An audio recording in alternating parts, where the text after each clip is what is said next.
Yo, this is Rick Mahorn, the bad boy, giving a shout out to my man Drew, Detroit Drew. Make sure you tune in on his YouTube channel, Detroit Drew. Bad boy. Ready.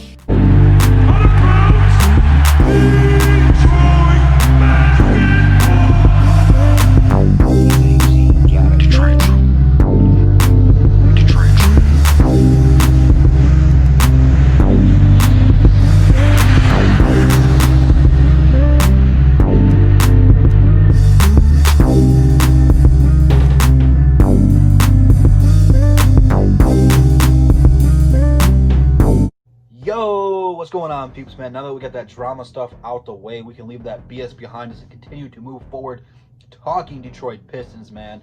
Make sure you do come back Saturday, 7 p.m. as we'll be live for Above the Rim, man.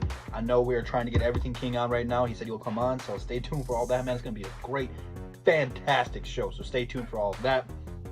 And there's nothing really to back this video up, except for fan bases doing some what-if trades. Usually when I talk about trades, it's usually some kind of like reporter saying the Pistons are active in pursuing this. Like I said, there's nothing to back this one up. So don't think there's any truth behind it. This is just kind of a what-if scenario. But it's a very real possibility that something like this could happen. Maybe not to this extent, but come draft day or a couple days before the draft or a couple weeks before the draft. Usually trades happen during the draft because I don't think you're really allowed to trade before. But the Detroit Pistons could look to move Blake Griffin to Golden State in exchange for the number 2 overall pick, because it has been reported that the draft people, the higher-ups in the Detroit Pistons organization were pretty high on LaMelo Ball, and we all know, flashbacks, we fell to 7. Now, we weren't really projected to move up a whole lot, but nevertheless, we still fell in the draft. So when a front office or coaching staff really rallies around one player in the draft that they really like, they will do pretty much whatever it takes to get that player. And I'm not saying the Pistons should or should not do this, because I do like LaMelo Ball, but you have to be certain that LaMelo is going to be the guy to change this franchise, because even though I like him, and he's probably one of my highest rated people in this draft, he still has a lot to work on. And trading away Blake Griffin for Andrew Wiggins, which, I mean, if you're going to give up Blake Griffin, you have to take on Andrew Wiggins' contract to balance out salary. I mean, I like Andrew Wiggins. I do. He's overrated, overpaid. His contract goes on for another 2 to 3 years, I do believe, of getting paid. It's a little bit less than Blake's. I mean, kind of like that, but Blake expires in 2 years. So the reason for this is, if you do it, what else do you have to give up? Because Blake's not going to be enough. Just straight up. Andrew Wiggins is going to come here. Cool. So now we get a guard, we get a small forward. You'll probably play small forward here because it's kind of like the position we need if we did do this. You'll swap picks, so we'll go ahead and get the number 2 overall pick. Probably take Melo because Anthony Edwards is going to be going number 1. They'll fall down to 7, so I mean, whoever's available for them, they'll probably get Okongwu, if he's available, or they'll probably take best player available at that point in time, because they're going to need some depth. Their starting 5 will be pretty nasty. You're going to have Steph coming back. He'll be 100%. Clay's coming back. I expect him to get off to a slow start, but I don't know exactly when the NBA is coming back, but during the normal NBA season around February, he would have been fine. So whatever this year's February would be to next year's, if that makes sense, that timeline, however many months that is, so about 3 months into the season, he'll be at where he needs to be. Then you're going to have Draymond and Blake. So you're going to have your 2 big men down there be able to literally grab a rebound and move the offense coast to coast. It's going to be different. They really haven't had that as a starting 5. They've had the death lineup where they've had Draymond and Andre Iguodala out there with Kevin Durant and ran that, and it worked really well. But now you're going to be able to do this the entire game.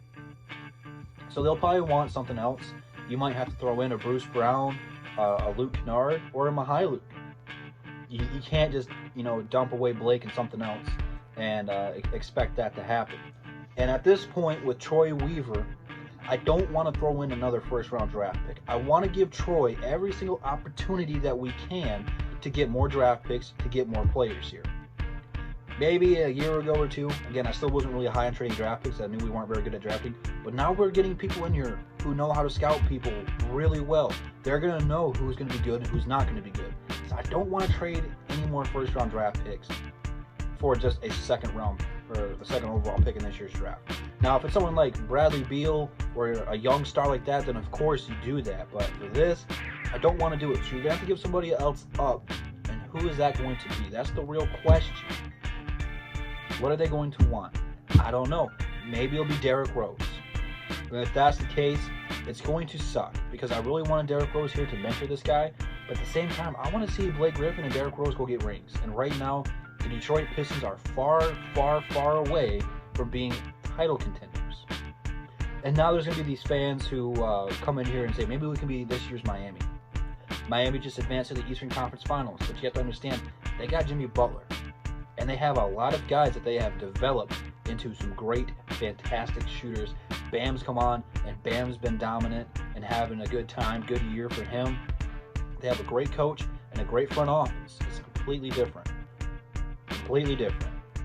I'm not saying the Pistons are going to be bad this year, but I do not expect them to go to the Eastern Conference Finals at all.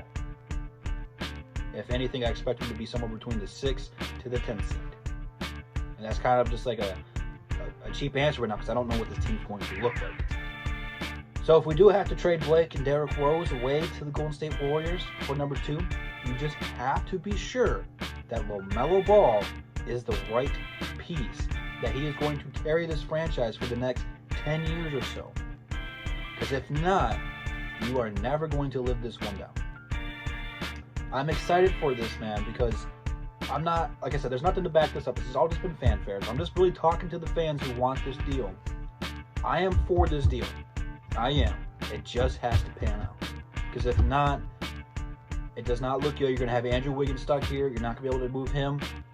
And you're going to have nothing else to show for it. So, take that with what you will. That being said, LaMelo Ball, I still want him here in Detroit. He will not be available at 7 unless something just catastrophic happens. But I don't really want to reach up too high and give up too much because I really like Killian Hayes too. Obviously, LaMelo has a higher ceiling than Killian Hayes, but Killian is so nice at 7. But again, Killian is not guaranteed to be there at 7 at the same time. So there is that. But leave it down in the comments, man. Would you be willing to trade up to get LaMelo Ball or any other player? Because technically, Melo could go number 1, but we could still get Anthony Edwards at 2, which I'm perfectly cool with at the same time. So let me know what you guys think about this down below, man. If you have any trades that you would do, leave it down below. I will go ahead and review them, give you my thoughts on them, and really talk to you guys on this one, because I'm really curious to see where you guys' mindset's at. So leave it all there down below in the comments. Instagram, Twitter, DSA members, DSA website, DSA channel, all in the description. Make sure you check all that guys out. All that stuff out, guys. There we go. And I'll see you guys right here tomorrow. And that's the bottom line, because Double D said so. Peace.